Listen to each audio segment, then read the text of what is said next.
Landry is proposing permanently stationing a group of state troopers in New Orleans in an effort to keep crime at bay. WDSU reporter Eli Brand is live with how community members and those in law enforcement say this is a step in the right direction. Eli.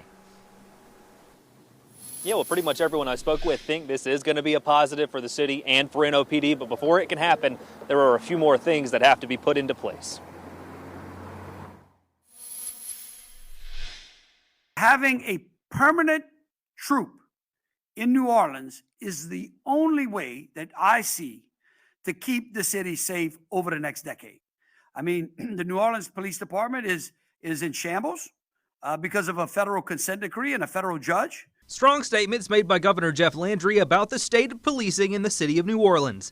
He says before a permanent troop can be added to the city, it will need funding from the state legislature, and he says he will be pushing for it during their special session on crime scheduled to start in February.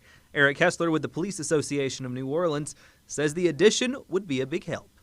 We would, of course, welcome any additional assistance that can be given to these officers because they're out there really working really hard and still overwhelmed. So it certainly would be appreciated. This would not be the first time a state police unit would be located in the city. A troop policed the French Quarter a couple of years ago, but this troop, called Troop NOLA, would cover the entire city.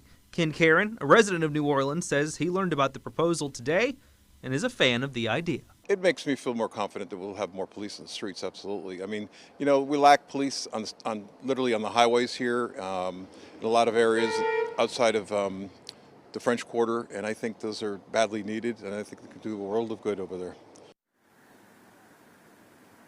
And we've reached both out to the NOPD and to the mayor's office for comment about what the governor said. We have not heard back as of yet. Reporting live in New Orleans, Eli Brand, WDSU News. The previous state police troop stationed in the French Quarter was locally funded and it disbanded in 2020.